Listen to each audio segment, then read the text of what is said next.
Hello big ಬುಲೆಟಿನ್ಗೆ ಸ್ವಾಗತ. ನಾನು ರಂಗನಾಥ್, ನನ್ನ ಜೊತೆ ಇದ್ದಾರೆ ದಿವ್ಯ ಜ್ಯೋತಿ. ಕರೋನಾ ಒಂದು ಕಡೆ ಏರುತ್ತಾ ಇದ್ದರೆ IMA ಹಗರಣದಲ್ಲಿ ಹಿರಿಯ IAS ಅಧಿಕಾರಿ ಒಬ್ಬರು ಈಗಷ್ಟೇ ಆತ್ಮಹತ್ಯೆಗೆ ಶರಣಾಗಿದ್ದಾರೆ. ಈ ಮಾಹಿತಿಗಳನ್ನು ನಿಮ್ಮ ಮುಂದೆ ಹಾಜರುಪಡಿಸ್ತೀವಿ. ಅಫ್ಕೋರ್ಸ್ ಲಾಕ್ಡೌನ್ ಮತ್ತೆ ಮಾಡಬೇಕಾ ಅನ್ನೋ ಚರ್ಚೆಗೆ ಒಂದಿಷ್ಟು ಶಕ್ತಿ ಬಂದಂಗೆ ಕಾಣಿಸ್ತಾ ಇದೆ. ಏನು ಮಾಡ್ತಾರೋ ಗೊತ್ತಿಲ್ಲ. ಕರೋನಾ ಹಾಗೂ ಲಾಕ್ಡೌನ್ ಕತೆಗೆ ಹೋಗುವುದಕ್ಕೆ ಮೊದಲು ಈಗಷ್ಟೇ ಬರುತ್ತಿರುವ ಒಂದು ಮಾಹಿತಿ. ರಾಜ್ಯದ ಹಿರಿಯ IAS ಅಧಿಕಾರಿ ವಿಜಯ ಶಂಕರ್ ಅವರು ಆತ್ಮಹತ್ಯೆ ಮಾಡಿಕೊಂಡಿದ್ದಾರೆ. ಜಯನಗರದ ತಮ್ಮ ನಿವಾಸದಲ್ಲಿ ನೇಣಿಗೆ ಶರಣಾಗಿದ್ದಾರೆ. ಈ ಅಧಿಕಾರಿ ಹೆಸರು ವಿಜಯ ಶಂಕರ್. ಈ ಹಿಂದೆ ಬೆಂಗಳೂರಿನ DC ಆಗಿ ಜಿಲ್ಲಾಧಿಕಾರಿಯಾಗಿ ಕೆಲಸ ಮಾಡಿದ್ರು. ಅಧಿಕಾರಿ ವಿರುದ್ಧ IMA ಹಗರಣದ ಆರೋಪ ಬಂದಿತ್ತು. ಸುಮಾರು 5 ಕೋಟಿ ರೂಪಾಯಿಗಳನ್ನು ಅವರು ಕೇಳಿದ್ದರು ಅವತ್ತಿನ IMA ಹಗರಣದ ಮುಖ್ಯ ಆರೋಪಿಯಿಂದ. ಆದರೆ ನಂತರ 1.5 ಕೋಟಿಯನ್ನು ಸ್ವೀಕಾರ ಮಾಡಿದ್ದರು ಅನ್ನೋ ಆರೋಪದ ಮೇಲೆ ಅವರನ್ನು ವಿಶೇಷ ತನಿಖಾ ದಳ ಬಂಧಿಸಿ ವಿಚಾರಣೆಗೆ ಒಳಪಡಿಸಿತ್ತು. ಪರಪ್ಪನ ಅಗ್ರಹಾರದಲ್ಲೂ ಜೈಲು ವಾಸವನ್ನು ಅನುಭವಿಸಿ ಹೊರಕ್ಕೆ ಬಂದಿದ್ದರು. ಕಳೆದ ವರ್ಷವೇ ಅವರನ್ನು ಅಮಾನತ್ತಿನಲ್ಲಿ ಇಡಲಾಗಿತ್ತು. ಈಗ ಕೇವಲ ಜೂನ್ 12ನೇ ತಾರೀಕು ಅಂದರೆ 8-10 ದಿನದ ಹಿಂದೆಯಷ್ಟೇ CBI ಇವರನ್ನು ಪ್ರಾಸಿಕ್ಯೂಟ್ ಮಾಡುವುದಕ್ಕೆ ಅನುಮತಿಯನ್ನು ಕೋರಿತ್ತಂತೆ ರಾಜ್ಯ ಸರ್ಕಾರವನ್ನು. ಬಹುಶಃ ಆ ಒತ್ತಡದ ಹಿನ್ನೆಲೆಯಲ್ಲಿ ಇದಾಗಿರಬಹುದು ಎಂಬ ಮಾತುಗಳು ಕೇಳಿ ಬರ್ತಾ ಇದೆ. ಆದರೆ IAS ಅಧಿಕಾರಿ IMA ವಂಚನೆ ಪ್ರಕರಣದಲ್ಲಿ ಆರೋಪಿಯಾಗಿದ್ದ IAS ಅಧಿಕಾರಿ ವಿಜಯ ಶಂಕರ್ ಆತ್ಮಹತ್ಯೆಗೆ ಶರಣಾಗಿದ್ದಾರೆ. IMA ಪ್ರಕರಣದಲ್ಲಿ ಮೊದಲ ಬಲಿ ಬಂದಂಗೆ ಕಾಣಿಸ್ತಾ ಇದೆ. ಒಬ್ಬ ಹಿರಿಯ ಅಧಿಕಾರಿ ಈಗ ಶರಣಾಗಿದ್ದಾರೆ ಆತ್ಮಹತ್ಯೆಗೆ. ಬೆಂಗಳೂರಿನ ಜಯನಗರದ ತಮ್ಮ ನಿವಾಸದಲ್ಲಿ ಈಗ ಸಂಜೆ ನಡೆದಿರುವಂತಹ ಈ ಘಟನೆಯ ಕುರಿತು ಈಗಿನಷ್ಟೇ ಮಾಹಿತಿಗಳು ಇನ್ನೂ ಹೊರಕ್ಕೆ ಬರ್ತಾ ಇದೆ. ವಿ ಡೋಂಟ್ ನೋ ಅಪ್ಪಿತಪ್ಪಿ ಅವರು ಯಾವುದಾದ್ರು ಸಾವಿನ ಸಂಬಂಧದಲ್ಲಿ ಏನಾದ್ರು ಪತ್ರ ಗಿತ್ರ ಕಾಗದಗಳನ್ನು ಏನಾದ್ರು ಬಿಟ್ಟು ಹೋಗಿದ್ದಾರಾ ಇಲ್ಲವಾ ಏನೂ ಗೊತ್ತಿಲ್ಲ. ಕುಟುಂಬದ ಕಡೆಯಿಂದಲೂ ಯಾವುದೇ ಹೆಚ್ಚಿಗೆ ಮಾಹಿತಿ ಸಿಗ್ತಾ ಇಲ್ಲ. ಆದರೆ 1.5 ಕೋಟಿ ರೂಪಾಯಿಗಳನ್ನು ಸ್ವೀಕಾರ ಮಾಡಿದ್ದರು ಎಂಬ ಆರೋಪದಲ್ಲಿ ಅವರು ಇದ್ದರು. 5 ಕೋಟಿಯನ್ನು ಕೇಳಿದ್ರು ಎಂಬ ಆರೋಪ ಅವರ ಮೇಲೆ ಬಂದಿತ್ತು. ಹಾಗಾಗಿ ಅವರು ಬಂಧನಕ್ಕೂ ಒಳಗಾಗಿದ್ದರು ಮತ್ತು ಪರಪ್ಪನ ಅಗ್ರಹಾರದಲ್ಲಿ ಜೈಲು ವಾಸ ಅನುಭವಿಸಿ ಆಮೇಲೆ ಬೇಲ್ ಮೇಲೆ ಜಾಮೀನಿನ ಮೇಲೆ ಹೊರಕ್ಕೆ ಬಂದಿದ್ದರು. ಆದರೆ ರಾಜ್ಯ ಸರ್ಕಾರ ಅವರನ್ನು ಕರ್ತವ್ಯದ ಮೇಲೆ ಹಾಜರಾಗುವುದಕ್ಕೆ ಅವಕಾಶ ಕೊಟ್ಟಿರಲಿಲ್ಲ. ಅವ್ರನ್ನ ಇನ್ನೂ ಆ ಸಸ್ಪೆಂಡ್ನಲ್ಲಿ ಅಮಾನತಿನಲ್ಲೇ ಇಟ್ಟಿದ್ದರು. ಬಹುಶಃ ತೀವ್ರ ಒತ್ತಡಗಳು ಹಾಗೂ ಮೊನ್ನೆಯಷ್ಟೇ CBI ಕೇಳಿಕೊಂಡಿರುವ ಮನವಿಯಲ್ಲಿ ಅವ್ರನ್ನ ಪ್ರಾಸಿಕ್ಯೂಟ್ ಮಾಡಬೇಕು ಅಂತ ಕೇಳಿರೋ ಹಿನ್ನೆಲೆಯಲ್ಲಿ ಬಹುಶಃ ಇನ್ನಷ್ಟು ಒತ್ತಡ ಹೆಚ್ಚಿರೋಂಗೆ ಕಾಣಿಸುತ್ತೆ. ಆ ಎಲ್ಲ ಒತ್ತಡಗಳ ಪರಿಣಾಮವೋ ಅಥವಾ ತಾನು ಮಾಡಿದ್ದು ಇನ್ನೇನಾದರೂ ಹೆಚ್ಚು ಕಡಿಮೆ ಆದೀತು, ಮುಂದೆ ಯಾಕೆ ಸಮಸ್ಯೆ ಅಂತಾನೋ ಗೊತ್ತಿಲ್ಲ. ಅವರ ಮಾನಸಿಕ ಸ್ಥಿತಿ ಏನಿತ್ತು ಇಂಥ ಸಂದರ್ಭದಲ್ಲಿ ಇನ್ನೋದೇನು ನಮಗೆ ಗೊತ್ತಾಗ್ತಾ ಇಲ್ಲ. ಬಿಕಾಸ್ ಅಂಥ ಯಾವುದೇ ವಿವರಗಳು ನಮಗೆ ಬಂದಿಲ್ಲ. ಹಿರಿಯ IAS ಅಧಿಕಾರಿ ವಿಜಯ ಶಂಕರ್ ಆತ್ಮಹತ್ಯೆ ಮಾಡಿಕೊಂಡಿರುವಷ್ಟೇ ಮಾಹಿತಿ ಈಗಷ್ಟೇ ಬರುತ್ತಿದೆ. ನಮ್ಮ ಅಪರಾಧ ವಿಭಾಗದ ಮುಖ್ಯಸ್ಥ ಮುರಳಿ ಅವರು ಇವಾಗ ನಮ್ಮ ಜೊತೆ ದೂರವಾಣಿ ಸಂಪರ್ಕದಲ್ಲಿ ಇದ್ದಾರೆ. ಮುರಳಿ, ಇದು ಎಷ್ಟೊತ್ತಿಗಾಗಿರೋ ಘಟನೆ? ಕ್ವಿಕ್ ಆಗಿ ಸರ್, ಇದು ಸರಿಸುಮಾರು 8 ಗಂಟೆ ಸಂದರ್ಭದಲ್ಲಿ ಆಗಿರುವಂತ ಘಟನೆ. ಅದೇ 9 ಗಂಟೆ ಸಂದರ್ಭ ಅಂದ್ರೆ 8:50 ಸಂದರ್ಭದಲ್ಲಿ ಅವರ ಮನೆಯವರು ಕನ್ಫರ್ಮ್ ಮಾಡಿದ್ದಾರೆ. ಜೊತೆಗೆ ಮನೆಯವರೇ ಕನ್ಫರ್ಮ್ ಮಾಡಿರುವಂತದ್ದು. ಅದಕ್ಕೆ ಪೊಲೀಸರಿಗೆ ಮಾಹಿತಿಯನ್ನ ನೀಡಿರುವಂತದ್ದು. ಅಂದ್ರೆ ಸಂಜೆಯಿಂದನೂ ಕೂಡ ಅವ್ರನ್ನ ಸಂಪರ್ಕ ಮಾಡ್ಲಿಕ್ಕೆ, ಮನೆಯಲ್ಲಿ ಒಬ್ಬರೇ ಇದ್ರು ಅನ್ನೋ ಮಾಹಿತಿ ಸಿಗ್ತಾ ಇರೋಂಥದ್ದು. ಅವರನ್ನ ಸಂಪರ್ಕ ಮಾಡ್ಲಿಕ್ಕೆ ಕುಟುಂಬಸ್ಥರು ಪ್ರಯತ್ನ ಮಾಡ್ತಿದ್ರು. ಆದ್ರೆ ಫೋನ್ ರಿಸೀವ್ ಮಾಡದೇ ಇದ್ದ ಸಂದರ್ಭದಲ್ಲಿ ಕುಟುಂಬದವ್ರ ಜೊತೆ ಮನೇಲಿ ಇರ್ಲಿಲ್ವಾ? ಇವತ್ತು ಮನೆಯಲ್ಲಿ ಇರ್ಲಿಲ್ಲ, ಹೊರಗಡೆ ಕಾರ್ಯಕ್ರಮದ ನಿಮಿತ್ತ ಹೊರಗಡೆ ಹೋಗಿದ್ರು ಅನ್ನೋದ್ರ ಬಗ್ಗೆ ಮಾಹಿತಿ ಸಿಗ್ತಾ ಇರುವಂತದ್ದು. ಕುಟುಂಬಸ್ಥರು ಪೊಲೀಸರಿಗೆ ಇನ್ಫಾರ್ಮ್ ಮಾಡಿದಾಗ ಪೊಲೀಸರು ಹೋಗಿ ಮಾಹಿತಿಯನ್ನ ಕಲೆ ಹಾಕಿರುವಂತದ್ದು. ಅಂದ್ರೆ ಅಲ್ಲಿ ನೇಣು ಬಿಗಿದ ರೀತಿಯಲ್ಲಿ ಅವರ ಶವ ಈಗ ಪತ್ತೆಯಾಗಿದೆ ಅಂತ ಹೇಳಲಾಗ್ತಾ ಇರುವಂತದ್ದು ಸರ್. ಓಕೆ, ಇವರು ಆರೋಪಿಯಾದ ಮೇಲೆ 1.5 ಕೋಟಿ ಸ್ವೀಕಾರ ಮಾಡಿರೋ ಆರೋಪ ಇತ್ತು. 5 ಕೋಟಿ ಕೇಳಿದ್ರು ಡ್ಯಾಶ್ ಡ್ಯಾಶ್ ಡ್ಯಾಶ್ ಎಲ್ಲವೂ ಆರೋಪಗಳ ಹಂತದಲ್ಲೇ ಇತ್ತು ಇನ್ನುವೇ. ಆದ್ರೆ CBI ಪ್ರಾಸಿಕ್ಯೂಟ್ ಮಾಡಬೇಕು ಅಂತ ಕೇಳಿದ್ ಯಾವ ಆಧಾರದಲ್ಲಿ? ಖಂಡಿತ ಸರ್. ಏನಂದ್ರೆ ಈ ಪ್ರಕರಣಕ್ಕೆ ಸಂಬಂಧಪಟ್ಟಂತೆ SIT ಇದ್ರ ಬಗ್ಗೆ ಮೊದಲು ತನಿಖೆಯನ್ನ ನಡೆಸ್ತಾ ಇತ್ತು. ತನಿಖೆಯನ್ನ ನಡೆಸಿದ ಸಂದರ್ಭದಲ್ಲಿ ಅವ್ರ ಮನೆಯನ್ನ ರೇಡ್ ಮಾಡಿದಾಗ್ಲೂ ಕೂಡ 2 ಕೋಟಿಯಷ್ಟು ಹಣ ಸಿಕ್ಕಿತ್ತು, ಅಂದ್ರೆ ಹಾರ್ಡ್ ಕ್ಯಾಶ್ ಸಿಕ್ಕಿತ್ತು. ಆ ಹಿನ್ನೆಲೆಯಲ್ಲಿ ಅವರನ್ನ ಬಂಧಿಸಿ ಜೈಲಿಗೆ ಕೂಡ ಕಳಿಸಿದ್ರು. ಅದಾದ ನಂತರ CBI ಈ ಪ್ರಕರಣವನ್ನ ಟೇಕ್ ಓವರ್ ಮಾಡುತ್ತೆ. ಟೇಕ್ ಓವರ್ ಮಾಡಿ ಪ್ರಾಸಿಕ್ಯೂಷನ್ ಅನ್ನು ತೆಗೆದುಕೊಂಡು ಅವ್ರ ಮೇಲೆ ಚಾರ್ಜ್ ಶೀಟ್ ಅನ್ನು ಫೈಲ್ ಮಾಡಿದೆ. FIR ಅನ್ನು ದಾಖಲು ಮಾಡಿ ಮತ್ತೆ ಚಾರ್ಜ್ ಶೀಟ್, ಹೆಚ್ಚುವರಿ ಚಾರ್ಜ್ ಶೀಟ್ ಅನ್ನು ಸಹ ಫೈಲ್ ಮಾಡಿರ್ತಾರೆ. ಆದ್ರೆ ಹೆಚ್ಚುವರಿ ವಿಚಾರಣೆಗೆ ಅವಶ್ಯಕತೆ ಇರೋ ಹಿನ್ನೆಲೆಯಲ್ಲಿ ಇವರು ಹೈಕೋರ್ಟ್ ನ ಮೊರೆ ಹೋಗಿದ್ರು. ಅಂದ್ರೆ ವಿಚಾರಣೆ ಎದುರಿಸುವ ವಿಚಾರಕ್ಕೆ ಹೈಕೋರ್ಟ್ ನ ಮೊರೆ ಹೋಗಿದ್ರು. ಆದ್ರೆ ರಾಜ್ಯ ಸರ್ಕಾರ ಅದಕ್ಕೆ ಸಂಬಂಧಪಟ್ಟಂತೆ ಇನ್ನೂ ಹೆಚ್ಚಿನ ವಿಚಾರಣೆಗೆ ಅವಕಾಶ ಮಾಡಿಕೊಡ್ಬೇಕು ಅಂತೇಳಿ CBI ಅಧಿಕಾರಿಗಳು ನಿರಂತರವಾಗಿ ಕೇಳ್ತಾ ಇದ್ರು. ಈ 12ನೇ ತಾರೀಕಷ್ಟೇ ಒಂದು ಪ್ರಾಸಿಕ್ಯೂಷನ್ಗೋಸ್ಕರ ಅಂದ್ರೆ ವಿಚಾರಣೆಗೋಸ್ಕರ ಒಂದು ಅರ್ಜಿಯನ್ನ ಸಲ್ಲಿಸಿದ್ರು. ಆ ಸಂದರ್ಭದಲ್ಲಿ ಆ ಒತ್ತಡ ಮತ್ತು ಮಾನಸಿಕ ಖಿನ್ನತೆ ಅವರಿಗೆ ಹೆಚ್ಚಾಗಿ ಕಾಡ್ತಾ ಇತ್ತು ಅಂತ ಹೇಳಲಾಗ್ತಾ ಇದೆ. ಯಾಕಂದ್ರೆ 1.5 ವರ್ಷದಿಂದನೂ ಕೂಡ ಇದೇ ಪ್ರಕರಣದ ಸಂಬಂಧ ಸಿಬಿಐ ಅಧಿಕಾರಿಗಳ ಮುಂದೆ ವಿಚಾರಣೆಗೆ ಹೋಗಿದ್ದಂಥದ್ದು. ಜೊತೆಗೆ SIT ಅಧಿಕಾರಿಗಳು ಬಂಧಿಸಿದಾಗಲೇ ಸಂದರ್ಭದಲ್ಲೇ ಕೂಡ ಅವರ ಹಾರ್ಡ್ ಕುಟುಂಬ ಕ್ಯಾಶ್ ಕುರಿತಂತೆ ವಿವರಗಳೇನಾದ್ರು ಇದೆಯಾ? ಪತ್ನಿ, ಮಕ್ಕಳು ಆತರ? ಸರ್, ಇನ್ನೂ ಸಹ ಪೊಲೀಸರು ಮಾಹಿತಿಯನ್ನ ಕಲೆ ಹಾಕ್ತಾ ಇದಾರೆ. ಅಂದ್ರೆ ಒಬ್ಬ ಪುತ್ರ ಇದ್ದ ಅನ್ನೋದ್ರ ಬಗ್ಗೆ ಈಗ ಸದ್ಯದ ಮಾಹಿತಿ ಒಬ್ಬ ಇರುವಂತದ್ದು. ಪುತ್ರನ ಪುತ್ರಿನಾ? ಪುತ್ರ ಅನ್ನೋದ್ರ ಬಗ್ಗೆ ಈಗ ಸದ್ಯದ ಮಾಹಿತಿ ಇರ್ತಾರೆ ಸರ್. Okay, all right. ವಯಸ್ಸು ಎಷ್ಟು ಇವರದ್ದು? 59 ವರ್ಷ ಸರ್. 59 ವರ್ಷ ಆಯ್ತು. ಇನ್ನು 1 ವರ್ಷ ಅಷ್ಟೇ ಅವರ ನಿವೃತ್ತಿಗೆ ಅವಕಾಶ. ಅಂದ್ರೆ ಇವರು ಡೈರೆಕ್ಟ್ IAS ಅಲ್ಲ, ಡೈರೆಕ್ಟ್ IAS, KS ಇಂದ KS ಇಂದ ಪ್ರಮೋಟ್ ಆಗಿ ಬಂದಿರೋರು. ಹಾ. Okay, all right. ಈಗಿನ ಹೆಚ್ಚಿನ ಮಾಹಿತಿಗಳೇನು ನಮಗೆ ಬಂದಿಲ್ಲ ತಾನೇ? ಸದ್ಯಕ್ಕೆ ಇನ್ನು ಪೊಲೀಸರು ಈಗಷ್ಟೇ ಹೋಗಿದ್ದಾರೆ ಇವರು ಮನೆಗೆ. IMA ಪ್ರಕರಣದಲ್ಲಿ ಎಷ್ಟನೇ ಆರೋಪಿ? ಈ ಪ್ರಕರಣದಲ್ಲಿ 18ನೇ ಆರೋಪಿ. ಯಾಕಂದ್ರೆ ಮನ್ಸೂರ್ ಖಾನ್ ಇರ್ಬೋದು, ಜೊತೆಗೆ ಅವರ ಡೈರೆಕ್ಟರ್ಸ್ಗಳೇನಿದ್ರು ಅವರೆಲ್ಲ, ಅಂದ್ರೆ IMA ಏನು ಕಂಪನಿ ಏನಿತ್ತು, ಕಂಪನಿಯ ನಿರ್ದೇಶಕರು ಎಲ್ಲರೂ ಸೇರಿದಂತೆ ಇವರು 18ನೇ ಆರೋಪಿಯಾಗಿದ್ರು IMA ಪ್ರಕರಣದಲ್ಲಿ. ಜೊತೆಗೆ IPS ಅಧಿಕಾರಿಗಳು ಕೂಡ ಇವ್ರ ಜೊತೆ ಇದ್ರು. ಅಂದ್ರೆ ಟೋಟಲ್ 28 ಆರೋಪಿಗಳ ಪೈಕಿ ಇವರು 18ನೇ ಆರೋಪಿಯಾಗಿದ್ದಂಥದ್ದು. ಜೊತೆಗೆ ಇವರ ಜೊತೆಯಲ್ಲಿ ಕೆಲಸ ಮಾಡ್ತಿದ್ದಂತ AC ನಾಗರಾಜ್ ಅವರು ಏನಿದ್ರು, ಜೊತೆಗೆ ಒಂದಷ್ಟು ಜನ ಆಫೀಸರ್ಸ್ ಗಳೇನಿದ್ರು ಅವರೆಲ್ಲರೂ ಕೂಡ ಇವರ ಜೊತೆ ಆರೋಪಿಗಳಾಗಿದ್ರು. ಆದ್ರೆ SIT ಬಂಧನಕ್ಕೆ ಒಳಪಟ್ಟಾಗ 3ನೇ ಆರೋಪಿಯಾಗಿ ಇವ್ರನ್ನ ಬಂಧಿಸಿದ್ರು. ಆದ್ರೆ CBI ಅಧಿಕಾರಿಗಳು ಅವರ ಮೇಲೆ ಚಾರ್ಜ್ ಶೀಟ್ ಅನ್ನ ಫೈಲ್ ಮಾಡಿದ್ರು. ಚಾರ್ಜ್ ಶೀಟ್ ಅಲ್ಲೂ ಕೂಡ ಸ್ಪಷ್ಟ ಮಾಹಿತಿಯನ್ನ ನೀಡಿದ್ರು. ಯಾಕಂದ್ರೆ IMA ಹಗರಣದಲ್ಲಿ ಇವರು ಹಣವನ್ನ ಪಡೆದಿದ್ದಂಥದ್ದು ಮತ್ತು IMA ಕಂಪನಿಗೆ ಫೇವರಿಸಂ ಅನ್ನ ಮಾಡ್ಲಿಕ್ಕೆ ಮತ್ತು ಏನು ಆಸ್ತಿಯನ್ನ ಪರಬಾರೆ ಮಾಡ್ಕೊಳ್ಳಿಕ್ಕೂ. ಓಕೆ, IMA ಹಗರಣ, ವಿಜಯ್ ಶಂಕರ್ ಆತ್ಮಹತ್ಯೆ, ದುಡ್ಡಿಸ್ಕೊಂಡಿದ್ದು, ಜೈಲ್ಗೆ ಹೋಗಿದ್ದು, ಸಸ್ಪೆಂಡ್ ಆಗಿದ್ದು, CBI ಕೇಳಿದ್ದು ಎಲ್ಲ ಓಕೆ. ಈಗ ಪ್ರಕರಣ ಯಾವ ಹಂತದಲ್ಲಿದೆ? ಈಗಾಗಲೇ ಹೆಚ್ಚುವರಿ ಚಾರ್ಜ್ ಶೀಟ್ ಫೈಲ್ ಆಗಿರುವಂತದ್ದು. ಆದ್ರೆ ಇವ್ರನ್ನ ವಿಚಾರಣೆಗೆ ಒಳಪಡಿಸಿ ಇನ್ನಷ್ಟು ಮಾಹಿತಿಯನ್ನ ಕಲೆ ಹಾಕ್ಬೇಕು. ಯಾಕಂದ್ರೆ ಮನ್ಸೂರ್ ಖಾನ್ ಈಗಾಗಲೇ ಜೈಲಲ್ಲೇ ಇದ್ದಾನೆ. ಜೊತೆಗೆ ಆತನ ಜೊತೆಯಲ್ಲಿ ಇದ್ದಂತ 8 ನಿರ್ದೇಶಕರು ಏನಿದ್ರು ಅವರು ಕೂಡ ಜೈಲಲ್ಲೇ ಇರುವಂತದ್ದು. ಆ ಹಿನ್ನೆಲೆಯಲ್ಲಿ ಇವರಿಂದ ಹೆಚ್ಚಿನ ಮಾಹಿತಿ ಪಡಿಬೇಕಾಗಿತ್ತು. ಮತ್ತು AC ನಾಗರಾಜ್ ಅವರ ವಿಚಾರಣೆ ಕೂಡ ನಿರಂತರವಾಗಿ ನಡೀತಾ ಇದೆ. ಆದ್ರೆ ವಿಜಯ್ ಶಂಕರ್ ಅವರು ಹೈಕೋರ್ಟ್ ನ ಮೊರೆ ಹೋಗಿದ್ದ ಹಿನ್ನೆಲೆಯಲ್ಲಿ ಒಂದಷ್ಟು ರಿಲ್ಯಾಕ್ಸೇಷನ್ ಸಿಕ್ಕಿತ್ತು ವಿಚಾರಣೆ ಸಂದರ್ಭದ ವಿಚಾರವಾಗಿ. ಆದ್ರೆ ಈಗ ಮತ್ತೆ ಹೈಕೋರ್ಟ್ ನಲ್ಲಿ CBI ಅಧಿಕಾರಿಗಳು ವಿಚಾರಣೆಗೆ ಒಳಪಡಿಸಲಿಕ್ಕೆ ಅವಕಾಶವನ್ನು ಪಡ್ಕೊಂಡಿದ್ರು. ಜೊತೆಗೆ ರಾಜ್ಯ ಸರ್ಕಾರದ ಅನುಮತಿಯನ್ನು ಸಹ ಕೋರಿದ್ರು. ಹೆಚ್ಚುವರಿ ವಿಚಾರಣೆಗೋಸ್ಕರ ಏನು ಅನುಮತಿ ಕೋರಿದ ಹಿನ್ನೆಲೆಯಲ್ಲಿ ಮಾನಸಿಕ ಖಿನ್ನತೆ ಮತ್ತು ಆ ಭಯ ಅವರಲ್ಲಿ ಕಾಡ್ತಾ ಇತ್ತು ಅಂತ ಹೇಳಿ ಈಗ ಹೇಳ್ತಾ ಇರುವಂತದ್ದು. All right, thank you Murali. ಹೆಚ್ಚಿನ ಮಾಹಿತಿಗಳು ಬಂದರೆ ಇನ್ನು 1 ಗಂಟೆಗಳ ಕಾಲ ನಾವು ಇದೇ ಸುದ್ದಿಯಲ್ಲಿ ಇರ್ತೀವಿ. ಹೆಚ್ಚು ಕಡಿಮೆ ಬೇರೆ ಬೇರೆ ಸುದ್ದಿಗಳಲ್ಲಿ ಮಧ್ಯ ಬಂದು ಮಾಹಿತಿಗಳನ್ನು ನೀವು ಕೊಡಬಹುದು. ಆಲ್ ರೈಟ್, ಈಗಷ್ಟೇ ಬರುತ್ತಿರುವಂತಹ ಮಾಹಿತಿಗಳ ಪ್ರಕಾರ ಹಿರಿಯ IAS ಅಧಿಕಾರಿ ವಿಜಯ ಶಂಕರ್ ಅವರು ಬೆಂಗಳೂರು DC ಆಗಿದ್ದರು IMA ಪ್ರಕರಣ ಹಗರಣ ನಡೆದಾಗ. ಆ ಹಗರಣದಲ್ಲಿ ಅವರನ್ನು ಕೂಡ ಆರೋಪಿಯನ್ನಾಗಿ ಮಾಡಲಾಗಿತ್ತು. ಬಿಕಾಸ್ ಲಂಚವನ್ನು ಸ್ವೀಕಾರ ಮಾಡಿದ್ದರು ಎಂಬುದು ಅವರ ಮೇಲಿದ್ದ ಆರೋಪ. ಸುಮಾರು 1.5 ಕೋಟಿ ರೂಪಾಯಿ. ಈಗಾಗಲೇ ನನ್ನ ಸಹೋದ್ಯೋಗಿ ತಿಳಿಸಿದಂತೆ ಅವರ ಮನೆಯ ದಾಳಿ ನಡೆದಾಗ 2 ಕೋಟಿ ರೂಪಾಯಿ ನಗದು ಹಣ ಕೂಡ ಲಭ್ಯವಾಗಿತ್ತು, ಸಿಕ್ಕಿತ್ತು. ಹಾಗಾಗಿ ಅದರ ಹಿನ್ನೆಲೆಯಲ್ಲಿ ಅವರನ್ನು ಬಂಧಿಸಿ ಜುಡಿಷಿಯಲ್ ಕಸ್ಟಡಿ, ನ್ಯಾಯಾಂಗ ಬಂಧನಕ್ಕೆ ಕೂಡ ಕೊಡಲಾಗಿತ್ತು. ನಂತರದ ದಿನಗಳಲ್ಲಿ ಅವರು ಪರಪ್ಪನ ಅಗ್ರಹಾರದಲ್ಲಿ ಒಂದಿಷ್ಟು ಕಾಲವನ್ನು ಕಳೆದು ಆಮೇಲೆ ಜಾಮೀನಿನ ಮೇಲೆ ಹೊರಕ್ಕೆ ಬಂದಿದ್ದರು. ಆದರೆ ಕಳೆದ ವರ್ಷವೇ ಅವರನ್ನು ಅಮಾನತಿನಲ್ಲಿಟ್ಟಿದ್ದಂಥ ಸರ್ಕಾರ ಅವರಿಗೆ ಯಾವುದೇ ರೀತಿಯ ಹುದ್ದೆಗಳನ್ನು ತೋರಿಸಿರಲಿಲ್ಲ. ಮತ್ತು ಈ ಮಧ್ಯೆ CBI ಕೂಡ ಮಧ್ಯಪ್ರವೇಶ ಮಾಡಿದ್ದರ ಪರಿಣಾಮ ಮತ್ತೊಮ್ಮೆ ಅವರನ್ನು ಪ್ರಾಸಿಕ್ಯೂಷನ್ಗೆ ಒಳಪಡಿಸುವುದಕ್ಕೆ ಅನುಮತಿಯನ್ನು ರಾಜ್ಯ ಸರ್ಕಾರವನ್ನು ಕೇಳಿತ್ತು. ಹಾಗಾಗಿ ಈ ಎಲ್ಲ ಹಿನ್ನೆಲೆಯಲ್ಲಿ ಇಂದು ರಾತ್ರಿ 8 ಗಂಟೆಯ ಸರಿಸುಮಾರಿನಲ್ಲಿ ಕುಟುಂಬದವರೆಲ್ಲ ಹೊರಗಡೆ ಇದ್ದಾಗ ಮನೆಯಲ್ಲಿ ತಾರೋಪ್ತಾ ಒಬ್ಬರೇ ಇದ್ದಂತಹ ಸಂದರ್ಭದಲ್ಲಿ ನೇಣಿಗೆ ಶರಣಾಗಿದ್ದಾರೆ ಎಂಬ ಪ್ರಾಥಮಿಕ ಮಾಹಿತಿಗಳು ಈಗಷ್ಟೇ ಬರ್ತಾ ಇದೆ. IMA ಹಗರಣದ ಮೊದಲನೇ ಬಲಿ ಇದು. ಹಂಗೆ ನೋಡಿದ್ರೆ ಆರೋಪಿ ನಂಬರ್ 18 ಅಂತ ನನ್ನ ಸಹೋದ್ಯೋಗಿ ಹೇಳ್ತಾ ಇದ್ರು. ದಟ್ಸ್ ಓಕೆ, ಬಟ್ ಮೊದಲನೇ ಬಲಿ ಆದಂಗೆ ಕಾಣಿಸ್ತಾ ಇದೆಯಲ್ಲ, ಆಗಿದೆ. ಹೆಚ್ಚಿನ ಮಾಹಿತಿಗಳನ್ನು, ಈ ಸುದ್ದಿಗಳನ್ನು ಮುಂದುವರಿಸುವಷ್ಟರೊಳಗಡೆ ಏನಾದ್ರು ಅಪ್ಪಿತಪ್ಪಿ ಬಂದರೆ ಅದನ್ನು ತೆಗೆದುಕೊಂಡು ವಾಪಸ್ ನಾವು ಬರ್ತೀವಿ. ಆತ್ಮಹತ್ಯೆ ಪ್ರಕರಣದ ತನಿಖೆ ಮೇಲೆ ಏನೂ ಆಗಲ್ಲ. ಆತ್ಮಹತ್ಯೆ ತನಿಖೆ ಆಗ್ಬಿಟ್ರೆ ತನಿಖೆ ನಿಂತೋಗ್ಬಿಡುತ್ತೆ ಅಂತಿಲ್ಲ. ದೇರ್ ಇಸ್ ಒನ್ ರೂಲಿಂಗ್, ಒಂದು ಯಾವುದೋ ನ್ಯಾಯಾಲಯದಿಂದ, ಹೈಕೋರ್ಟ್, ಸುಪ್ರೀಂ ಕೋರ್ಟ್ ನೆನಪಿಲ್ಲ, ಕೆಲವು ಪ್ರಕರಣಗಳಲ್ಲಿ ಸಾವು ಸಂಭವಿಸಿದಾಗ ನ್ಯಾಯಾಲಯವು ಆ ಸಾವನ್ನ ದಾಖಲೆಯಲ್ಲಿ ರೆಕಾರ್ಡ್ ಮಾಡುತ್ತೆ. ಹೌದು, ಅವ್ರ ಮೇಲೆ ಇನ್ನೇನು ತಗೊಳಕ್ಕಾಗಲ್ಲ. ಆದರೆ ಜಾರಿಗೆ ತರಲಾಗದ ಒಂದು ತೀರ್ಪನ್ನು ಕೊಡುತ್ತವೆ ಅವ್ರ ಮೇಲೆ. ಅವರನ್ನು ಅವ್ರ ಮೇಲೆ ಜಾರಿಗೆ ತರಕ್ಕಾಗಲ್ಲ.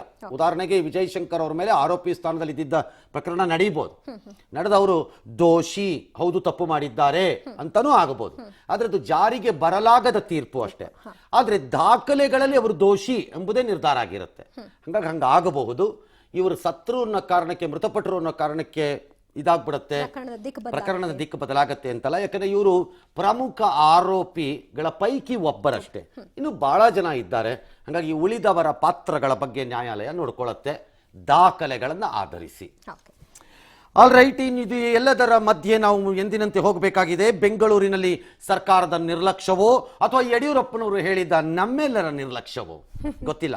ಸ್ವಲ್ಪ ಮಟ್ಟಿಗೆ ನಾವು ಜನನೂ ಸ್ವಲ್ಪ ಅದರಲ್ಲಿ ಭಾಗಿದಾರರು ಅಂತ ಕಾಣಿಸ್ತಾ ಇದೆ. ಬಿಕಾಸ್ ತುಂಬ ಉಡಾಫೆಯಲ್ಲಿ ನಾವು ಓಡಾಡ್ತಾ ಇದ್ದೀವಿ. ಎಷ್ಟು ಹೇಳಿದ್ರು ಕೇಳಲ್ಲ, ಗುಂಪು ಕಟ್ಕೋಬೇಡಿ ಅಂದ್ರೆ ಕೇಳಲ್ಲ, ರಸ್ತೆಗೆ ನುಗ್ಗಬೇಡಿ ಅಂದ್ರೆ ಕೇಳಲ್ಲ, ಧೇಮ್ ಅಂತ ಓಡಾಡ್ತಾ ಇದ್ದೀರಿ. ಹಾಗಾಗಿ ಬೆಂಗಳೂರಿನಲ್ಲಿ ಕರೋನಾ ಸಿನಿಮಾಗೆ ಯಾವ ಕೊರತೆನೂ ಇದ್ದಂಗಿಲ್ಲ. ಕಳೆದ ಒಂದು ವಾರದಿಂದ ದ್ವಿಶತಕಗಳಲ್ಲೇ ಸಮಯವನ್ನು ದುಡುತ್ತಿರುವ ಬೆಂಗಳೂರು ಇವತ್ತೂ ಕೂಡ ಒಂದು ಶತಕವನ್ನಂತೂ ಬಾರಿಸಿ ಬಿಟ್ಟಿದೆ. ಬೆಂಗಳೂರಿನ ಮೂಲೆ ಮೂಲೆಗಳಿಗೂ ಹಬ್ಬುತ್ತಾ ಇರುವಂತಹ ಈ ಹೆಮ್ಮಾರಿಯಿಂದಾಗಿ ಜನ ಈಗ ತತ್ತರಿಸಿ ಹೋಗ್ತಾ ಇದ್ದಾರೆ. ನನ್ನ ಲೆಕ್ಕಾಚಾರದಲ್ಲಿ ಜನರ ಭಯ ಈಗ ಜಾಸ್ತಿ ಆಗ್ತಾ ಇದೆ. ಇಲ್ಲಿವರೆಗೂ ಇಲ್ಲ, ಓಡಾಡ್ಕೊಂಡಿದ್ರು. ಯಾಕೆ ಹೇಳಿ? ಯಾಕೆಂದ್ರೆ ಎಲ್ಲೋ ಸತ್ತರು, ಯಾರೋ ಸತ್ತರು, ಏನಕ್ಕೋ ಸತ್ತರು, ಯಾವುದೋ ಏರಿಯಾ ಹೀಗಿತ್ತು. ಹಾಗಾಗಿ ಈಗಲ್ಲ, 150 ಚಿಲ್ಲರೆ ಸಾವುಗಳ ಪೈಕಿ ಕರ್ನಾಟಕದಲ್ಲಾಗಿರೋ ಸಾವುಗಳ ಪೈಕಿ 70ಕ್ಕೂ ಹೆಚ್ಚು, 73 ಬೆಂಗಳೂರಿನ ಸಾವಿನ ಸಂಖ್ಯೆ. ಅಂದರೆ 50% ಸಾವಿನ ಸಂಖ್ಯೆ ಬೆಂಗಳೂರಿನಲ್ಲಿ ಆಗಿದೆ. ಈಗ ಜನ ತಮ್ಮ ಪಕ್ಕದೊಳಗೆ ಬಂತಂತೆ, ಆ ಕಡೆಯೊಳಗೆ ಬಂತಂತೆ ಅಂತ ಈಗ ಜನ ಅಲರ್ಟ್ ಆಗ್ತಿದ್ದಾರೆ. ಕೆಲವು ಪ್ರದೇಶಗಳಲ್ಲಿ ಆ ಅಲರ್ಟ್ ಏನು ಕಾಣಿಸ್ತಾ ಇಲ್ಲ, ಅದನ್ನು ಆಮೇಲೆ ಬಂದಾಗ ನೋಡೋಣ. ಈ ಎಲ್ಲ ಸಂದರ್ಭದಿಂದಾಗಿ ಸಹಜವಾಗಿ ಈಗ ರಾಜ್ಯದಲ್ಲಿ ಒಂದು ಚರ್ಚೆ ಪ್ರಾರಂಭವಾಗಿರುವಂಥದ್ದು, ಅದು ಮಗದೊಮ್ಮೆ ಲಾಕ್ಡೌನ್ ಬೇಕಾ ಅಂತ. Wonderful wonderful wonderful wonderful. Lockdown ಮಾಡಿದಾಗ ಪರಿಪರಿಯಾಗಿ ಬೇಡಿಕೊಂಡ್ರು ಲಾಕ್ಡೌನ್ ತೆಗೀರಿ ಅಂತ. ಲಾಕ್ಡೌನ್ ಮಾಡಿದಾಗ ತೆಗಿಯೋದು ಯಾವತ್ತು ಅಂದ್ರು. ಲಾಕ್ಡೌನ್ ಮಾಡಿದಾಗ ಬದುಕು ಕಿಟ್ಕೊಳ್ಳೋದು ಹೇಗೆ ಅಂದ್ರು. ಲಾಕ್ಡೌನ್ ಮಾಡಿದಾಗ ಆತ್ಮಹತ್ಯೆ ಮಾಡ್ಕೊಂಡ್ಬಿಡ್ತೀವಿ ಅಂತಂದ್ರು. ಈಗ ಲಾಕ್ಡೌನ್ ಮಾಡೋಣ ಅಂತ ಕೇಳ್ತಿದ್ದಾರೆ ಜನ. ಐ ಡೋಂಟ್ ನೋ ಜನರ ಮನೋಸ್ಥಿತಿ ಹೇಗಿದೆಯೋ, ಅಥವಾ ಸರ್ಕಾರವೇ ಲಾಕ್ಡೌನ್ ಮಾಡಿಕೊಂಡರೆ ತನಗೆ ಸುಲಭ ಎಂಬ ಸುಲಭ ತಂತ್ರಕ್ಕೆ ಶರಣಾಗ್ತಾ ಇದೆಯಾ. ಬಿಕಾಸ್ ಅದು ಮಾಡಿಕೊಂಡಿರೋ ತಯಾರಿ ಅಷ್ಟು ಕಳಪೆ ತಯಾರಿಯನ್ನು ಮಾಡಿಕೊಂಡಿದೆ ಈ ಸರ್ಕಾರ. ಪರಿಣಾಮ ಜಾಸ್ಟ್ ಒಂದು 900 ಸಕ್ರಿಯ ಕೇಸ್ಗಳನ್ನು ಹ್ಯಾಂಡಲ್ ಮಾಡೋಕ್ಕಾಗದೇ ಇರುವಂಥ ಸರ್ಕಾರಕ್ಕೆ ಬೆಂಗಳೂರಿನಲ್ಲಿ ನಾಳೆ 3000 4000 ಆದರೆ ಏನು ಗತಿನೋ ನನಗೆ ಗೊತ್ತಿಲ್ಲ. ಜಾಸ್ಟ್ 900 ಚಿಲ್ಲರೆ ಅಷ್ಟೇ ಆಕ್ಟಿವ್ ಕೇಸಸ್, ಸಕ್ರಿಯವಾಗಿರೋ ಪ್ರಕರಣಗಳು. ಅದನ್ನು ಹ್ಯಾಂಡಲ್ ಮಾಡೋಕ್ಕಾಗ್ತಾ ಇಲ್ಲ ನಮ್ಮ ಕೈಯಲ್ಲಿ, ಅದಕ್ಕೆ ಟೆಸ್ಟ್ ಮಾಡೋಕ್ಕಾಗ್ತಾ ಇಲ್ಲ ನಮ್ಮ ಕೈಯಲ್ಲಿ. ಯಾವ ರೀತಿ ಮಾಡಿದ್ದೀವಿ ಅಂತಂದರೆ, ಯಾವತ್ತಿನ ದಿನ ನಾವು ಬೆಡ್ಗಳನ್ನು ರೆಡಿ ಮಾಡ್ಕೊಳ್ಳಿಲ್ವೋ ಅಲ್ಲಿಗೆ ಅವತ್ತಿಗೆ ಸೋತ್ವಿ. ಯಾವತ್ತು ರ್ಯಾಂಡಮ್ ಟೆಸ್ಟನ್ನು ಮಾಡಲಿಲ್ವೋ ಅವತ್ತಿಗೆ ಸೋತ್ವಿ. ಯಾವತ್ತು ನಾವು ಟೆಸ್ಟಿಂಗ್ ಆ್ಯಂಡ್ ಟ್ರೇಸಿಂಗ್ ಆ್ಯಂಡ್ ಟೆಸ್ಟಿಂಗನ್ನು ಮಾಡ್ಕೊಳಕ್ಕಾಗಲಿಲ್ವೋ ನಮ್ಮ ಕೈಯಲ್ಲಿ ಸರಿಯಾಗಿ, ಅವತ್ತೇ ಸೋತ್ವಿ. ಈಗ ಜನರ ಮೇಲೆ ತಾಕಿ ಲಾಕ್ಡೌನ್ ಮಾಡಿಬಿಟ್ರೆ ಸುಲಭ ಅಂತ ಸರ್ಕಾರನೂ ಇರಬಹುದು. ಸರ್ಕಾರ ಕೂಡ ನೋಡೋಣ ಏನು ಮಾಡ್ಬೋದು ಅಂತ. ಆರ್ಥಿಕತೆ ಇದು ಎಲ್ಲ ನೋಡೋಣ, ಯೋಚನೆ ಮಾಡೋಣ. ಆದ್ಯತೆ ಕೊಡಬೇಕಲ್ವಾ ಜನರ ಜೀವಕ್ಕೆ. 10 ರಿಂದ 20 ದಿನ ಲಾಕ್ಡೌನ್ ಮಾಡೇ ಬಿಡೋಣ. ಸಂಡೇ ಕರ್ಫ್ಯೂ, ಲಾಕ್ಡೌನ್ ಅಂದರೆ ಸಂಡೇ ಏನು, ಮಂಡೇ ಏನು, ಟ್ಯೂಸ್ಡೇ ಏನು ಎಲ್ಲ ಮಾಡೋಣ. ನೈಟ್ ಕರ್ಫ್ಯೂನ ಹಾಕೊಬಿಡೋಣ ಅಂತೆಲ್ಲ ಹೇಳ್ತಿದ್ದಾರೆ. ಮೇಡಮ್ ಅಚ್ಚರಿ ಅಂತಂದರೆ ಜನನು ಅಹುದೆಂದು ತಲೆ ಆಡಿಸುವ ಮಟ್ಟಕ್ಕೆ ಬರ್ತಾ ಇದ್ದಾರೆ ಕೆಲವರು. ಬಟ್ ಎಲ್ಲರೂ ನಾನು ಅನ್ಕೊಂಡಿಲ್ಲ, ಕೆಲವರು ಬಂದಂಗೆ ಕಾಣಿಸ್ತಾ ಇದೆ. ಇದಕ್ಕೆ ಮಾಜಿ ಮುಖ್ಯಮಂತ್ರಿ ಕುಮಾರಸ್ವಾಮಿ ಅವರು ಹೌದೌದು ಮಾಡ್ಬಿಡೋಣ, ಇನ್ನು ಬೇಡ, ಇನ್ನು ಮಾಡದೇ ಇದ್ರೆ ಮತ್ತೊಂದು ಬ್ರೆಜಿಲ್ ಆಗಿಬಿಡುತ್ತೆ ಇದು ಬೆಂಗಳೂರು ಅಂತ ಎಲ್ಲ ಒಂದು ಎಚ್ಚರಿಕೆಯನ್ನು ಕೊಟ್ಟಿದ್ದಾರೆ. ಅಲ್ಲ ಸರ್, ಈಗ ಓಕೆ ಏನು ಹೇಳಿದ್ದಾರೆ ನೋಡ್ಬಿಡೋಣ ಫಸ್ಟ್. ಕೇವಲ ಇವತ್ತು ಕರ್ನಾಟಕದಲ್ಲಿ 1000 ಚಿಲ್ಲರೆ, 2000 ಚಿಲ್ಲರೆ, 3000 ಚಿಲ್ಲರೆ ಇರಬೇಕು. ಅದನ್ನ ಬೆಡ್ಗಳಿಗೆ ಅವಕಾಶ ಇಲ್ಲ. ಮಹಾರಾಷ್ಟ್ರ ಥರ, ದೆಹಲಿ ಥರ, ಮತ್ತು ಗುಜರಾತ್ ಥರ, ತಮಿಳ್ನಾಡು ಥರ ಕರ್ನಾಟಕ ಆಗೋದು ಬೇಡ. ಸುಮಾರು ಒಂದು 15 ದಿನದಿಂದ 20 ದಿನ ಲಾಕ್ಡೌನ್ ಮಾಡಿದ್ರೆ ಎಲ್ಲರೂ ಸೇಫ್ ಆಗಿರ್ತಾರೆ ಅಂತ ನಾನಾದರೂ ಭಾವಿಸ್ತೀನಿ. ಸರ್ಕಾರಿ ಆಸ್ಪತ್ರೆಗಳಲ್ಲಿ ಸರಿಯಾದ ವ್ಯವಸ್ಥೆ ಇಲ್ಲದೇ ಅದು ಒಂದು ಪ್ರಾಬ್ಲಮ್ ಆಗ್ತದೆ. ಸೊ ಇದರಿಂದ ಸರ್ಕಾರ ಎಚ್ಚೆತ್ತುಕೊಂಡು ಲಾಕ್ಡೌನ್ಗೆ ಒಂದು ಮನ್ನಣೆ ಕೊಟ್ಟು ಅದಕ್ಕೆ ಸರಿಯಾದ ಸದುಪಯೋಗ ಮಾಡಿಕೊಂಡು ಲಾಕ್ಡೌನ್ ಮಾಡಿದ್ರೂ ಒಳ್ಳೆಯದೇ ಅಂತ ನನ್ನ ಭಾವನೆ. ಡಾಕ್ಟರ್ಗಳು ಏನು ಹೇಳ್ತಾರೆ ಲಾಕ್ಡೌನ್ ಬಗ್ಗೆ? ಬಿಕಾಸ್ ನಮ್ದೇನು ಅಂತ ಆಮೇಲೆ ಬರೋಣ. ಅದಕ್ಕೆ ಏನು ಹೇಳ್ತಾರೆ ಡಾಕ್ಟರ್ಗಳು ನೋಡೋಣ, ಲೆಟ್ಸ್ ಸಿ.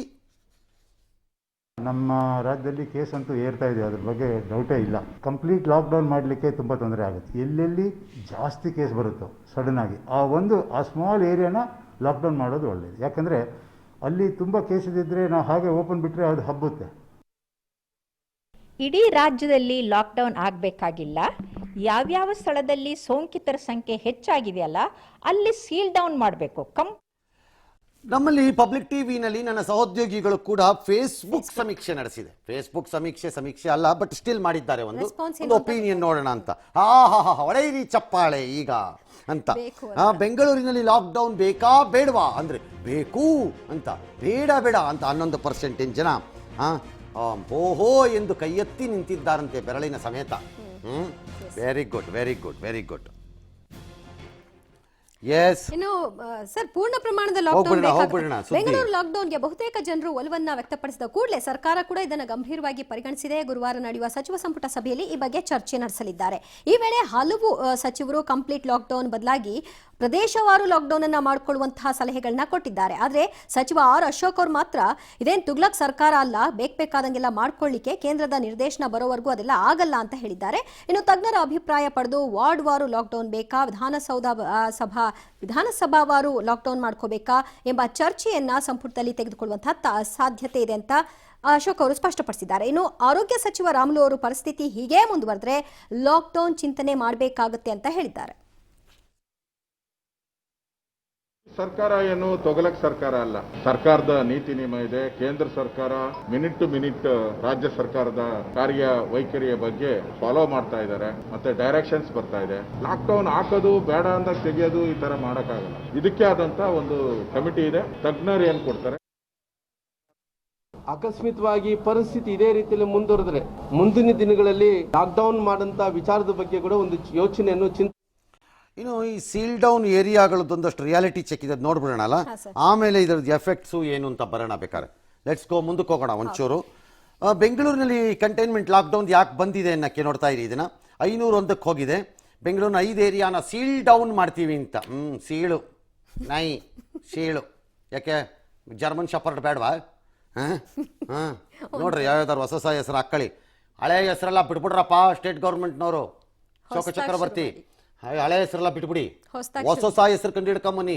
ಅಟ್ಲೀಸ್ಟು ಸರ್ಕಾರ ಜಾರಿಗೆ ಬಂದಿದೆಯಾ ಇಲ್ವಾ ಅನ್ನೋಕ್ಕೆ. ಕಳಾಸಿಪಾಳ್ಯ ಮಾರ್ಷಲ್ಗಳನ್ನು ಹಾಕಿದ್ದಾರೆ. ಕಾರಣ ಪೊಲೀಸ್ನವ್ರು ಹೋಗೋಕೆ ರೆಡಿ ಇಲ್ಲ. ಅದಕ್ಕೆ ಆಮೇಲೆ ಬರ್ತೀವಿ. ಪೊಲೀಸ್ನವ್ರು ಹೋಗೋದು ಸರಿನಾ ತಪ್ಪ ಅಲ್ವಾ ಅನ್ನೋದಕ್ಕೆ. ಅವ್ರು ಎಷ್ಟೇ ಪ್ರಯತ್ನ ಪಟ್ಟರು ಯಾವನು ಡೋಂಟ್ ಕೇರ್ ಮಾಸ್ಟ್ರಲ್ಲಿ. ಲೆಕ್ಕಾಕಳಿ ಅಲ್ಲಿಗೆ. ಇದು ವ್ಯಾಪಾರ ವಹಿವಾಟು ಬ್ಯಾಡ್. ಕಳಾಸಿಪಾಳ್ಯ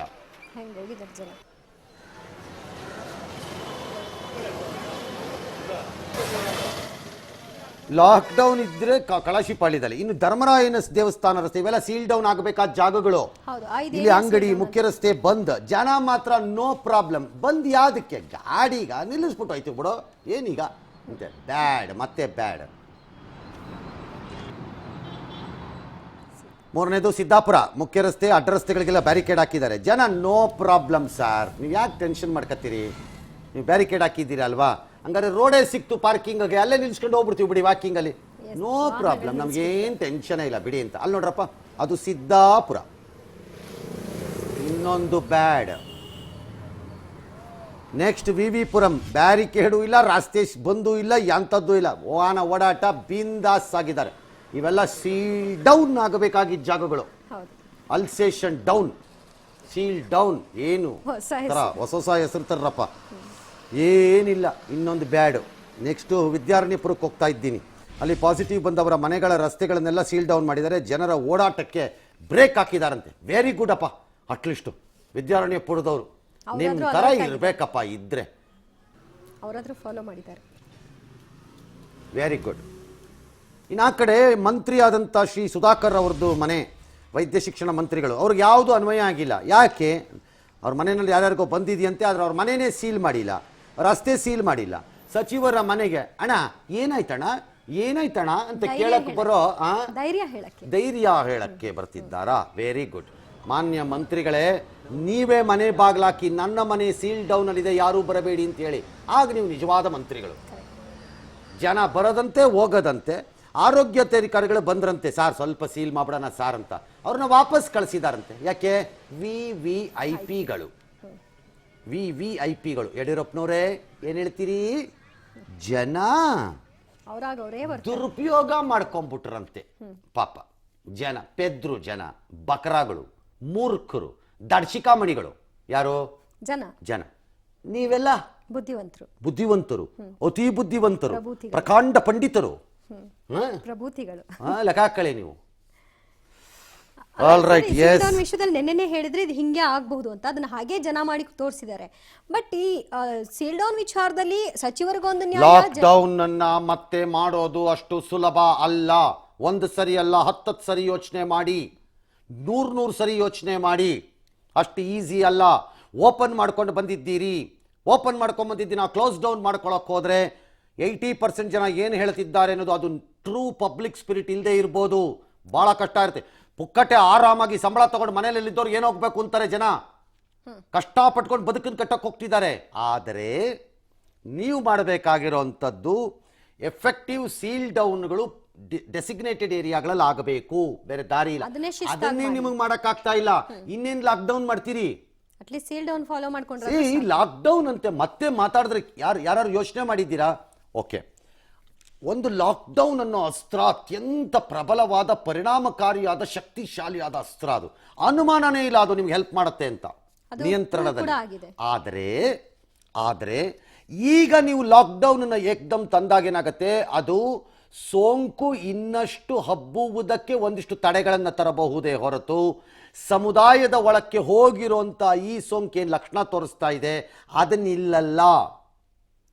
ಅದು ಅಲ್ಲೇ ಓಡಾಡತ್ತೆ, ಗಿರ್ಕಿ ಹೊಡೆದು ಬಿಡುತ್ತದು, ಅದನ್ನಿಲ್ಲಲ್ಲ. ಅದು ಅದನ್ನ ಟೆಸ್ಟ್ ಮಾಡ್ಕೊಂಡು ಕಂಟ್ರೋಲ್ ಮಾಡಿ. ನಂಬರ್ 1. ನಂಬರ್ 2, ಸಮುದಾಯದ ಒಳಕ್ಕೆ ಹೋಗಿದೆ. ಯಾಕೆ ಅಂತ ಹೇಳ್ತೀನಿ. ಯಾವ್ಯಾವ ವೃತ್ತಿಯ ಜನರಿಗೆ ಬರ್ತಾ ಇದೆ ನೋಡ್ಕೊಳ್ಳಿ, ಸಮುದಾಯದ ಒಳಕ್ಕೆ ಹೋಗಿದೆಯಾ ಇಲ್ವಾ ಅಂತ. ಡಾಕ್ಟರ್ಗಳು, ನರ್ಸ್ಗಳು, ಪೊಲೀಸ್ನವರು, ಬೀದಿ ಬದಿ ವ್ಯಾಪಾರಿಗಳು, ಇನ್ಯಾರೋ ಡೆಲಿವರಿ ಬಾಯ್ಗಳು, ಡ್ಯಾಶ್ ಡ್ಯಾಶ್ ಡ್ಯಾಶ್, ಎಲ್ಲರಿಗೂ, ಭಿಕ್ಷುಕರು, ಯಾವ ವೃತ್ತಿಗೆ ಬರ್ತಾ ಇದೆ. ಇದರಲ್ಲಿ ಬಹು ಜನರನ್ನ ನೀವು ಸಾವಿರ ಸಂಖ್ಯೆಗಳಲ್ಲಿ ಎಕ್ಸಮ್ಟೆಡ್ ಕ್ಯಾಟಗರಿಗೆ ಹೊರಗೆ ತರ್ತೀರಿ ಲಾಕ್ಡೌನ್ ಆದ್ರೂ. ಸೊ ಅವ್ರ ಓಡಾಟ ಇದೆ, ಅದ್ರಲ್ಲಿ ಯಾರ್ಯಾರದ್ದಿದೋ ಗೊತ್ತಿಲ್ಲ. ಹಂಗಾಗಿ ಲಾಕ್ಡೌನ್ ಅಷ್ಟು ಈಸಿ ಅಲ್ಲ ನಿಮಗೆ. ಪ್ಲಸ್ ಫ್ಯಾಕ್ಟ್ರಿಗಳು ಮತ್ತೆ ಕ್ಲೋಸ್ ಆಗಬೇಕು, ಆಫೀಸ್ಗಳು ಕ್ಲೋಸ್ ಆಗಬೇಕು. ಸರ್ಕಾರಿ ಆಫೀಸ್ ಬಿಟ್ಬಿಡಿ, ಎಕ್ಸೆಪ್ಟ್ ಆರೋಗ್ಯ, ಕಂದಾಯ ಮತ್ತು ಪೊಲೀಸ್ ಡಿಪಾರ್ಟ್ಮೆಂಟು, ಈ ಥರ ಒಂದು 4-5 ಡಿಪಾರ್ಟ್ಮೆಂಟು. ಭಾಳ ಡಿಪಾರ್ಟ್ಮೆಂಟ್ನವ್ರಿಗೆ ಏನೂ ಕೆಲಸ ಇಲ್ಲ, ಅದ್ರ ಸಂಬಳ ಅಂತೂ ಬರ್ತಿರುತ್ತೆ, ಅವ್ರ ಪಡೆಗೆ ಅವ್ರು ಮನೇಲಿರ್ತಾರೆ, ಅವ್ರಿಗೇನೋಗಲ್ಲ. ಬೇರೆ ಪ್ರೈವೇಟ್ ಸೈಡ್ ಏನಾಗುತ್ತೆ, ಆಟೋ ರಿಕ್ಷಾ ಏನಾಗುತ್ತೆ, ಕಾರ್ ಏನಾಗುತ್ತೆ, ಬಸ್ ಏನಾಗುತ್ತೆ, ಮೊದಲೇ ಸಂಬಳ ಕೊಟ್ಟಿಲ್ಲ ನಾವು ಯಾರಿಗೂ, ಯಾರಿಗೆ ಮಾಡ್ತೀರಿ. ನಂಬರ್ 2, ಯಡಿಯೂರಪ್ಪನವ್ರು ನೀವು ಮೊಸರು ಸವರ್ಬಿಟ್ಟು ಹೊಟ್ಟೋಗ್ಬಿಟ್ರಿ, ಇಬ್ರಿಗೆ ಯಾರಿಗೋ ಕೊಟ್ಬಿಟ್ಟು ಉಳಿದವ್ರು ಲಬ ಲಬ ಲಬ ಅಂತ ಬಡ್ಕೋತಾ ಇದ್ದಾರೆ. ಇನ್ನೂ ನಮಗೇನು ಸಿಗ್ತಾ ಇಲ್ಲ. ಲಾಕ್ಡೌನ್ ಓಪನ್ ಆಗಿ 23 ದಿನ ಆಗ್ತಾ ಬಂತು, 26 ದಿನ ಆಗ್ತಾ ಬಂತು, ಇವತ್ತು ದಿನಸಿ ಕೇಳೋ ಸ್ಟೇಜಲ್ಲಿ ಇದ್ದಾರೆ ಕೆಲವರೆಲ್ಲ. ಹಂಗಾಗಿ ಅಷ್ಟು ಈಸಿ ಇಲ್ಲ ಲಾಕ್ಡೌನ್ ಆಟಗಳು. ಮ್ಯಾಕ್ರೋ ಮ್ಯಾನೇಜ್ಮೆಂಟು ಬಹುಶಃ ಬೆಂಗಳೂರಿನಲ್ಲಿ ಫೇಲ್ ಆದಂಗೆ ಕಾಣಿಸ್ತಾ ಇದೆ. ಇಡಿಯಾಗಿ ನಗರವನ್ನು ನೀವು ನಿಯಂತ್ರಿಸುವ ಕೆಲಸ ವಿಫಲವಾದಂಗಿದೆ. Maybe shift gear, micro ಮ್ಯಾನೇಜ್ಮೆಂಟೇ ಬೆಟರ್ ಆಗಬಹುದು. ನೀವು ಮೇ ಬಿ ವಾರ್ಡ್ ವೈಸ್ ಟೀಮ್ಗಳಾಗಬೇಕಾಗಿ ಬರಬಹುದು. ನಂಬರ್ 3 ಭಾಳ ಇಂಪಾರ್ಟೆಂಟ್ ಹೇಳ್ತಾ ಇದ್ದೀನಿ. ಯಾಕಾಯಿತು ಇದಾಗತ್ತೆ? ಮಂತ್ರಿಗಳು ನೀವು ಒಬ್ಬರ ಮೇಲೊಬ್ಬರು ಆಟ ಆಡ್ಕೊಂಡು ಕಾಲ ಕಳೆದ್ರಿ. ತೊಗಲಕ್ ಸರ್ಕಾರ ಅಲ್ಲ ಅಂತ ಹೇಳ್ತೀರಲ್ಲ ಮಿಸ್ಟರ್ ಕಂದಾಯ ಮಂತ್ರಿ, ತೊಗಲಕ್ ಮಂತ್ರಿಗಳೇ ನೀವೆಲ್ಲರೂ ತೊಗಲಕ್ ಮಂತ್ರಿಗಳೇ. ಯಾಕಂದ್ರೆ ನೀವೆಲ್ಲ ಸಿಂಹಾಸನಕ್ಕೋಸ್ಕರ ಆಟ ಆಡ್ತಾ ಇದ್ದವರು, PPE ಕಿಟ್ಗಳನ್ನ ಹೆಂಗೆ ತರಿಸೋದು ಅಂತ ಆಟ ಆಡ್ತಿದ್ದವರು, ಸ್ಯಾನಿಟೈಸರ್ಗಳನ್ನ ಹೆಂಗೆ ತರಿಸ್ಬೇಕು ಅಂತ ಆಟ ಆಡ್ತಿದ್ದವರು, ಇನ್ನು ಬೇರೆ ಯಾವ್ದು ಪದಾರ್ಥಗಳನ್ನ ಹೆಂಗೆ ತರಿಸ್ಬೇಕು ಅಂತ ಆಟ ಆಡ್ತಿದ್ದವರು. ಯಾಕದನ್ನು ತರಿಸ್ಬೇಕು ಅಂತ ಯಾರ್ಯಾರು ಬಡದಾಡ್ಕೊತಿದ್ರಿ ಅನ್ನೋದು ನಮಗೆ ಗೊತ್ತಿಲ್ಲ ಅನ್ಕೊಂಡಿದ್ದೀರಾ? ಬಹಳ ಪೇಷಂಟ್ ಆಗಿದ್ದೀವಿ. ಇಂಥ ಸಂದರ್ಭದಲ್ಲಿ ಟ್ರೂ ಪ್ರತಿಪಕ್ಷಗಳು ಯಾರೋ ಮಾಡ್ತಾರೆ ಪ್ರಜಾಪ್ರಭುತ್ವದಲ್ಲಿ ಇಂದ ತಕ್ಷಣ ಮಾಡ್ದಂಗೆ ಮಾಡಬಾರ್ದು ಅನ್ನೋ ಕಾರಣಕ್ಕೆ ಸುಮ್ಮನಿದೆ. 1 ಲೀಟರ್ ಸ್ಯಾನಿಟೈಸರ್ ಕಾಸ್ಟ್ ಏನು, 1 PPE ಕಿಟ್ ಕಾಸ್ಟ್ ಏನು, ಯಾವ ಸ್ಯಾನಿಟೈಸರ್ದು 5 ಲೀಟ್ರು, 10 ಲೀಟ್ರು, 25 ಲೀಟರ್ದು ಡಬ್ಬಗಳು ಎಲ್ಲಿಂದ ಬಂದವು, ಯಾವ ರಾಜ್ಯಗಳಿಂದ ಬಂದವು, ಬೇರೆ ರಾಜ್ಯಗಳು ಅದೇ ಕಂಪನಿಗಳಿಂದ ಹೇಗೆ ಖರೀದಿ ಮಾಡಿವೆ, ಎಷ್ಟಕ್ಕೆ ಮಾಡಿವೆ, ಎಲ್ಲ ವಿವರಗಳಿವೆ. ಕಾದಿದೆ ನಿಮಗೆ ಮಾರಿ ಹಬ್ಬ. ಇದಾದ ಮೇಲೆ ಅದು ನೆಕ್ಸ್ಟ್ ಅದು ತೊಗಲಕ್ ಸರ್ಕಾರ ಅಲ್ಲ, ಅದು ತೊಗಲಕ್ ಸರ್ಕಾರನೇ, ತೊಗಲಕ್ ಮಂತ್ರಿನೇ ನೀವುಗಳು ಅಲ್ಲ ಅಂದ್ರೆ ಪ್ರೂವ್ ಮಾಡ್ಲಿ. ಇಲ್ಲ, ಮಾಡಿರೋದು ಇಲ್ಲಿವರೆಗೂ ತೊಗಲಕ್ ಕೆಲಸನೇ ನೀವು ಒಂದೂ ಮಾಡಿಲ್ಲ. ನೆಟ್ಟಿಗೆ ಯೋಗ್ಯತೆ ಇಲ್ಲ ನಿಮ್ಗಳಿಗೊಂದು 10 ಬೆಡ್ ಮಾಡ್ಕೊಳ್ಳಕ್ಕೆ. ತೊಗಲಕ್ ಸರ್ಕಾರ ಅಲ್ವಂತೆ. ಕೇಂದ್ರ ಕೇಳ್ತಾರಂತೆ. ಯಾಕ್ರಿ ಕೇಳಬೇಕು ಕೇಂದ್ರನ? What sort of a revenue minister you are? Unfit to be a revenue minister ಹೇಳ್ತೀನಿ. ಅಲ್ರಿ, ಮದ್ರಾಸ್ ಇವಾಗ ಲಾಕ್ಡೌನ್, ಪಕ್ಕಾ ಲಾಕ್ಡೌನ್ ಅನೌನ್ಸ್ ಮಾಡ್ಕೊಂಡಿದೆಯಲ್ಲ ತನ್ನ ಸಿಟಿನಲ್ಲಿ. ಯಾರನ್ನ ಕೇಳಿ ಮಾಡಿದ್ರು? 4 ಜಿಲ್ಲೆಗಳಲ್ಲಿ ಮಾಡಿದಿಲ್ಲ. ಯಾರನ್ನ ಕೇಳಿ ಮಾಡಿದ್ರಿ? ನರೇಂದ್ರ ಮೋದಿನ ಕೇಳಿ. ಮಿನಿಟ್ ಟು ಮಿನಿಟ್ ವಾಚ್ ಮಾಡ್ತಿದ್ದಾರಂತೆ ಕೇಂದ್ರದವರು. ಮಿನಿಟ್ ಟು ಮಿನಿಟ್ ವಾಚ್ ಮಾಡೇ ಇಷ್ಟು ಮೈಗೆ ಎಣ್ಣೆ ಹಾಕೊಂಡು ತಿರುಗ್ತಾ ಇದ್ದೀರಿ ಶೋಕ ಚಕ್ರವರ್ತಿಗಳು. ಕರೆಕ್ಟ್ ಆಗಿ ನೋಡಿದಿದ್ರೆ ಈಗ ಹಂಗಾರೇನೋ ಅವರ್ ಟು ಅವರ್ ಮಾನಿಟರ್ ಮಾಡಿದ್ರೆ ಏನ್ ಮಾಡ್ತಿದ್ರು? You have failed the city mister revenue minister. You claim you are in charge. You have failed ಈ ಸಿಟಿನ. ಈ ನಗರಕ್ಕೆ ಪಾಪಿಗಳು ಯಾರು ಅನ್ನೋ ಪಟ್ಟಿ ಮಾಡೋವಾಗ ಹಾಕ್ತೀನಿ ಹೆಸರನ್ನ. ನಗರವನ್ನು ಹಾಳು ಮಾಡಿದ ಪಾಪಿಗಳ ಪಟ್ಟಿ ಇದು ಅಂತ. ಅದ್ರಲ್ಲಿ ಯಾರ್ಯಾರ ಹೆಸರು ಬರುತ್ತೆ ನೋಡೋಣ, ತಿಂಗಳು ಕಳೀಲಿ. ಆರ್ಥಿಕ ಚಟುವಟಿಕೆ ಎಗರೋಗುತ್ತೆ ವಾಪಸ್ಸು. ಅಂತಾರಾಜ್ಯ ಮೂವ್ಮೆಂಟು ಸುಪ್ರೀಂ ಕೋರ್ಟ್ ಗೈಡ್ಲೈನ್ಸಲ್ಲಿದೆ. ಸಿಟಿ ಮಾಡ್ಕೋಬೋದು, ಅಂತಾರಾಜ್ಯ ಮಾಡ್ಲಿಕ್ಕೆ ಆಗಲ್ವೇನೋ, ನಂಗೆ ಗೊತ್ತಿಲ್ಲ ಏನು ಮಾಡ್ಬೋದು, ಐ ಡೋಂಟ್ ನೋ. ತಮಾಷೆ ಆಡ್ತಾ ಇದ್ದೀರಾ. ಒಂದೊಂದು ದಿನ ಒಂದೊಂದು ಕ್ವಾರಂಟೈನ್ ರೂಲ್ ಮಾಡಿಕೊಂಡು ನೆಟ್ಟಿಗೆ ಕ್ವಾರಂಟೈನಲ್ಲಿರೋ ಒಂದು 2-3 ಸಾವಿರ ಜನಕ್ಕೆ ಊಟ ಕೊಡೋಕ್ಕಾಗದೇ ಇರೋದು, ನಿಮಗೆ ಹುಳು ಬಿದ್ದಿರೋದನ್ನು ತಿನ್ನಿಸ್ಕೊಂಡು ಟೆಸ್ಟ್ಗಳು ಮಾಡ್ಕೊಳಕ್ಕಾಗದೆ ರ್ಯಾಪಿಡ್ ಟೆಸ್ಟ್ ಮಾಡಿ ಪಾದರಾಯನಪುರದಲ್ಲಿ ಅಂತ ಎಷ್ಟು ದಿನ ಬೇಡ್ಕೊಂಡ್ವಿ ನಿಮ್ಮನ್ನು. ಈಗ ಮಾಡ್ಕೊಳ್ತೀವಿ, ಈಗ ಮಾಡ್ತೀವಿ ಅಂತಿದ್ದೀರಲ್ಲ. ಎಂಟೈರ್ ಕಾರ್ಪೊರೇಷನ್ ಕಮಿಷನರಿಂದ ಹಿಡಿದು ಕೆಳಗಡೆಗೆ ಕಮಿಷನರೇ ಹಲವಾರು ಅಧಿಕಾರಿಗಳನ್ನು ತಂದುಬಿಟ್ರಿ, ಹಲವಾರು ಇಲಾಖೆಗಳಿಂದ. ಒಬ್ರಿಗೊಬ್ರು ಕಪಾಳ ಕೊಡ್ಕೊಂಡಿದ್ದಾರೆ, ಬರೆದಾಡ್ಕೊಂಡಿದ್ದಾರೆ. ಯಾರು ಜಾಸ್ತಿ ನಂದು ಸಜೆಷನ್ ಕೇಳ್ತಾ ಇಲ್ವಾ, ನಂದು ಐಡಿಯಾ ಬರ್ತಾ ಇಲ್ವಾ? I know what fight is going on inside. ಒಳಗಡೆ ನಿಮ್ಮಲ್ಲಿ ಎಂಥ ಯುದ್ಧ ನಡೀತಿದೆ ಅಂತ ಮಂತ್ರಿಗಳಲ್ಲೂ ಕೆಲ ಅಧಿಕಾರಿಗಳಲ್ಲೂ ಅರಿವಿದೆ ನಮಗೆ. You are a fighter, fighting with Ashwath Narayan ಅಷ್ಟೇ, ಅಷ್ಟೇ, ಇನ್ನೇನೂ ಇಲ್ಲ. ಯಾರದ್ದೋ ಮೇಲಿನ ಕೋಪನ ನಮ್ಮೇಲೆ ಯಾಕೆ ತೀರಿಸ್ತೀರಿ? ನಿಮಗೆ ಮಾಡಬೇಕಾಗಿದ್ರೆ DCM ಹೋಗಿ ಕೇಳಬೇಕಾಗಿತ್ತು ನಿಮ್ಮ ಹೈಕಮಾಂಡನ್ನು. ನಮ್ಮೇಲೆ ಯಾಕೆ ತೀರಿಸ್ತೀರಿ? ಬಂದು ಜಗಳಾಡಿ ಇವ್ರುಗಳು ಕಾರ್ಪೊರೇಷನ್ ಅಧಿಕಾರಿಗಳ ಮೇಲೆ ವಿಪರೀತ ಪ್ರೆಷರ್ ಬಿದ್ದುಬಿಟ್ಟಿದೆ. ಎಲ್ಲದಕ್ಕೂ ಅವ್ರು ಸಿಗಾಕೊಂಡಿದ್ದಾರೆ. ಹಾಗಾಗಿ ಈಗ ಸಡಿಲ ಆಗೋಗಿದೆ, ಶಿಥಿಲ ಆಗೋಗಿದೆ ಅವ್ರ ವ್ಯವಸ್ಥೆಗಳು. ಹಾಗಾಗಿ ಟ್ರ್ಯಾಕಿಂಗೂ ಇಲ್ಲ. ಇಲ್ದಿದ್ರೆ ಥೋ ಥೋ ಥೋ ಥೋ ಇದ್ರ ಬಗ್ಗೆ ಮಾತಾಡೋ ಬದಲು ಜಿಲ್ಲೆಗಳಿಗೆ ಹೋಗ್ಬಿಟ್ಟು ಪಾಠ ಕಲ್ತ್ಕೊಂಡ್ಬರ್ಬೇಕಾಗಿತ್ತು. ದಿ ಗ್ರೇಟ್ ರೆವಿನ್ಯೂ ಮಿನಿಸ್ಟ್ರು ಹೋಗಿ ಪಾಠ ಕಲ್ತ್ಕೊಂಬನ್ನಿ. ಯು ಆರ್ ಇನ್ಚಾರ್ಜ್ ಅಲ್ಲ. ನೋಡೋಣ ನಾಳೆಯಿಂದ ನಿಮ್ಮ ಇನ್ಚಾರ್ಜ್ ಅಲ್ಲದು ಯಾವ್ಯಾವ ಸಾಮ್ರಾಜ್ಯ ಕಟ್ತೀರಿ ಸಾಮ್ರಾಟರು.